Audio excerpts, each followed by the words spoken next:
hadis 233 dari sahabat Abu Darda. Perhatikan kalimatnya, qala Rasulullah sallallahu alaihi wasallam. Satu kali Rasulullah sallallahu alaihi wasallam pernah bersabda, "Man salaka tariqan yaltamisu fihi 'ilman." Man, siapapun, tak peduli laki-laki atau perempuan, besar atau kecil, tua atau muda, salaka tariqan yaltamisu fihi 'ilman. Dia menyiapkan dirinya, kemudian dia tempuh satu jalan untuk belajar tuntunan agamanya. Sekalipun mungkin tidak banyak, dia belajar satu hadis, dia belajar satu ayat Quran. Saat orang lain sibuk dengan dunianya, Anda menempuh jalan untuk belajar. Sahhalallahu lahu tariqan ilal jannah. Jika benar cara belajar Anda, baik niat Anda, maka Allah akan balas semua keletihan kita saat ini dengan meringankan langkahnya menuju surga Allah Subhanahu wa taala. Wa innal malaikata la tad'u ajnihataha ridan li talibil ilmi.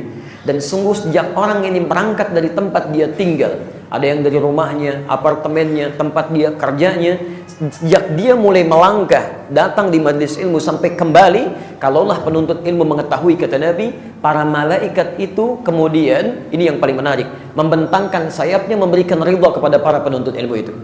Ridhanya malaikat ditafsir di hadis riwayat Al-Bukhari nomor hadis 279 dan hadis Muslim nomor hadis 131. Jika Anda tidak temukan di keduanya, Imam An-Nawawi mencantumkan di Riyadhus Shalihin dari 1896 hadis yang ada di dalamnya. Lihat bab pertama, hadis nomor 10, posisi paling kiri di pertengahan, dari Abu Hurairah radhiyallahu taala anhu.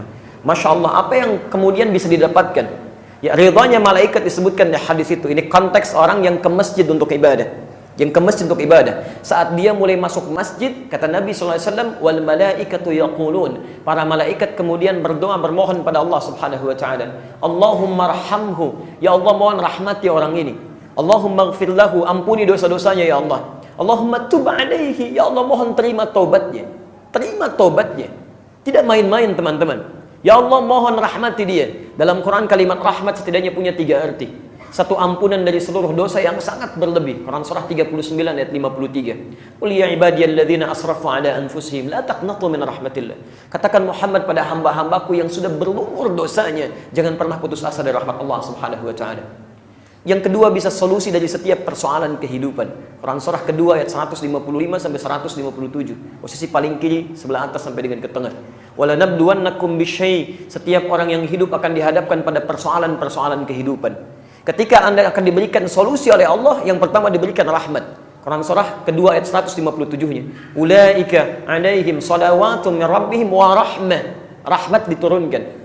Dan yang ketiga bisa berarti kecukupan dunia dan kenikmatan akhirat. Quran surah pertama ayat yang ketiga. Pemberian dunia disebut dengan rahman, pemberian akhirat disebut dengan rahim.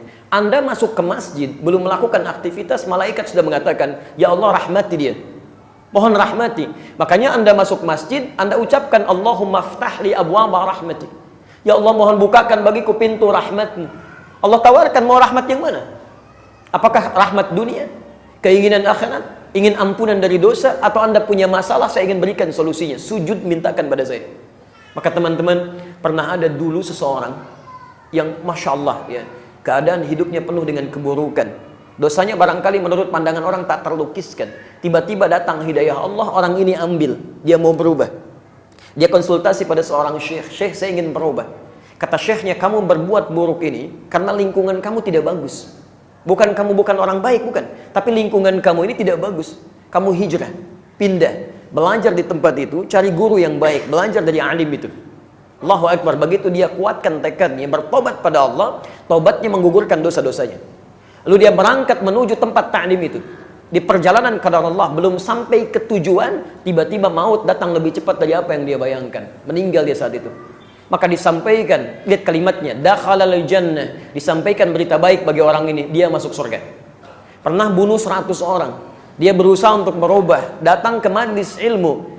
Taubatnya menggugurkan dosanya, langkahnya dihitung sebagai pahala. Belum sampai ke majlis ilmu, turun kalimat masuk surga. Bahkan nanti kisah isyaratnya ada di Quran, surah keempat An-Nisa ayat ke-100, posisi paling kiri di sebelah bawah di pojok. Wa may yakhruj min baitihi muhajiran ila Allahi wa rasulih thumma yudrikuhul maut faqad waqa'a ajruhu 'ala Allah. Dan siapa yang bertekad untuk berubah, lebih baik lagi. Anda biasa kumpul-kumpul, sekarang mau ta'lim. Anda biasa pergi ke tempat yang kurang baik, Anda datang ke masjid. Anda biasa baca Al-Quran, sekarang mau baca Al-Quran. Anda tekad berubah keluar dari tempat Anda tinggal karena Allah dan mayudrikhul maut, belum sampai ke tujuan, maut datang lebih cepat dari apa yang Anda duga. Faqad waqa'a ajruhu 'ala Allah. Allah langsung menggaransi dalam Al-Qur'an, pahalanya sudah saya tetapkan, kata Allah. Ada orang bunuh 100 orang, mau bertobat, dia berubah, mau datang ke majelis ilmu, belum sampai masuk surga. Anda belum pernah bunuh orang. Tidak ada yang pernah bunuh orang 100 orang di sini. Lalu Anda datang melangkah, hadir, Anda tinggalkan dunia Anda, datang ke sini untuk belajar, dan sudah Anda berada di majelis ilmu. Masa tidak bisa masuk surga? Karena itu bertakwalah kepada Allah Subhanahu wa taala. Alhamdulillah, dari setiap manusia yang hidup, Anda yang terpilih berada di sini. Kalau Allah sudah berikan nikmatnya, berikan segala kebaikannya, belum juga Anda ingin dapatkan dan merubah diri Anda, dengan cara apa lagi Allah mesti merubah diri kita saat ini? Karena itu semoga Allah Subhanahu wa taala memberikan semua pahala kebaikan tadi dan menjadikan kita berubah menjadi orang lebih baik lagi. Baik. Untuk itu teman-teman, kita coba mulai bahasan kita karena waktu kita sangat terbatas untuk hari ini. Kami diberikan judul insyaallah tentang Islam dulu dan kini. Pelajaran yang terbaik adalah pelajaran yang menghadirkan sumber yang benar. Pelajaran yang menghadirkan sumber yang benar dengan argumentasi yang jelas, sehingga ketika dipersoalkan bisa kita rujuk sumbernya, bisa kita tampilkan argumentasinya, dan kita pun menunaikannya dalam keadaan tenang. Karena itulah para ulama kita, termasuk tadi di Al-Azhar di Pondok Indah saya sampaikan, Masjid Raya Pondok Indah, ya para ulama kita memberikan batas ketika Anda ingin belajar. Mohon izin ya, nanti Anda belajar dengan ustadz manapun, Anda bisa praktekkan kaidah ini. Ya, praktekkan kaidah ini. Tapi itu kaidahnya ada di hadis Muslim. Ada di hadis Muslim. Saya boleh menulis? Alhamdulillah. Maaf, kelihatan? Insyaallah. Belum. Memang saya belum menulis apa-apa. Mana bisa Anda lihat? Masya Allah. Luar biasa hari ini ya. Anda sudah makan? Baik ya. Belum kelihatan apa-apa ya. Saya coba tuliskan sebentar. Udah cari hadis Muslim, kitabnya. Kalau bisa yang berbahasa Arab, yang ada penjelasannya syarah Imam An-Nawawi, itu ada yang bagus, ada 9 jilid. Oke. Udah cari jilid yang pertama, halaman 119, bab yang keempat, hadis nomor ke-6, posisi paling kiri sebelah atas. Baik. Cetakannya tahun 2002, terbitannya Darul Hadis, warnanya biru dongker. Baik.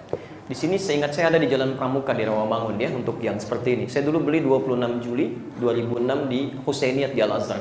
Harganya masih 450.000 waktu dulu ya. Baik, perhatikan kalimatnya. Fadhal, silakan. Fokus teman-teman ya. Saya hanya terangkan cepat saja karena ada sebagian teman-teman yang tadi dari Pondok Indah ya. Lihat kalimatnya. Baik. Dimaklumi saja ya.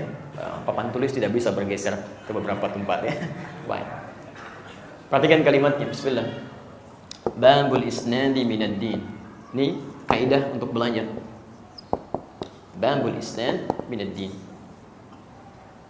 Saya terangkan cepat. Babul isnad, bab yang menerangkan bahwa isnad itu asalnya berasal dari kata sanad, as-sanad. Ya, sanad itu adalah silsilah atau runtutan riwayat yang sampai ke sumber aslinya.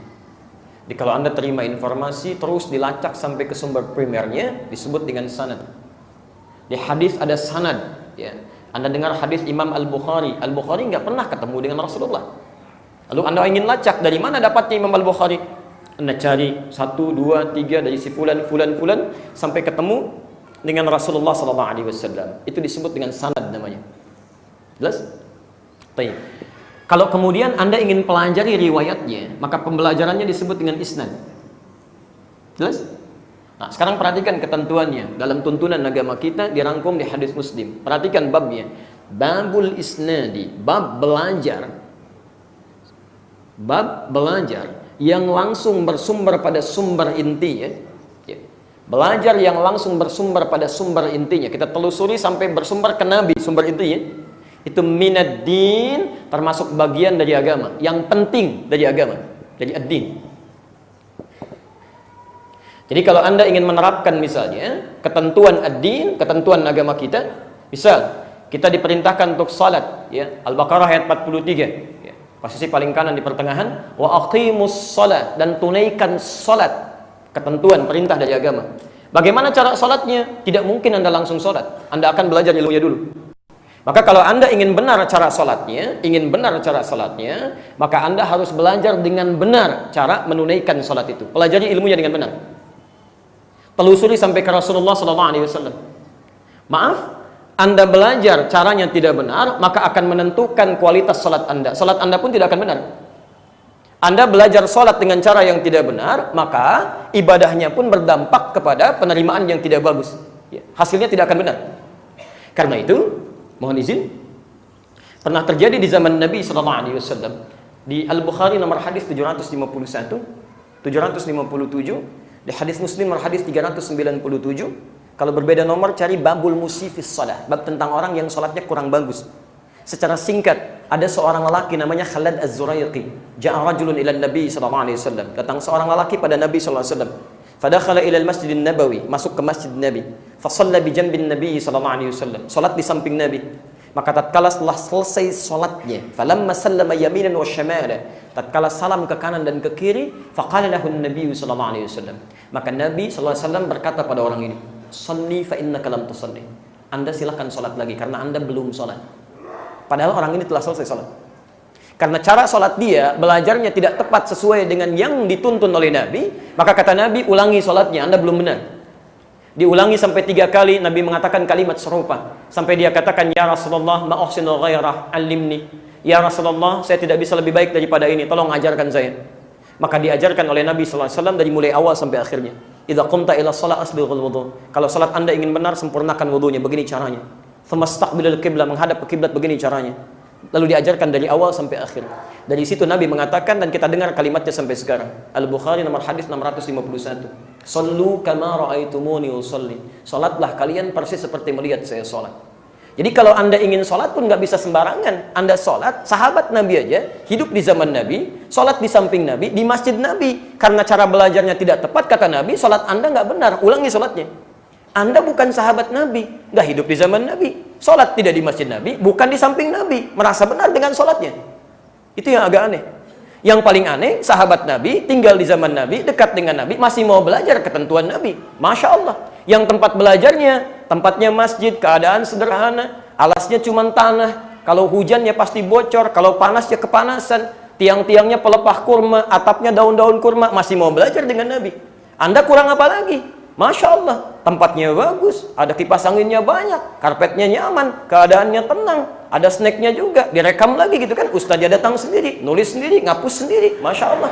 Anda belum mau belajar juga, kurang apa lagi? Anda sehat? Ya? Nah, jadi teman-teman sekalian, jadi ketika kita mau belajar, kalimat Nabinya, lihat, "Kama ra'aitumuni," seperti Anda lihat saya. Kita diminta lihat dulu. Nah, sekarang pertanyaannya, pernah nggak kita lihat Nabi? Di mimpi barangkali? Tapi karena kita belum pernah melihat Nabi, di mimpi jarang bertemu Nabi, maka kita harus lihat dan belajar dari orang-orang yang pernah belajar dari Nabi.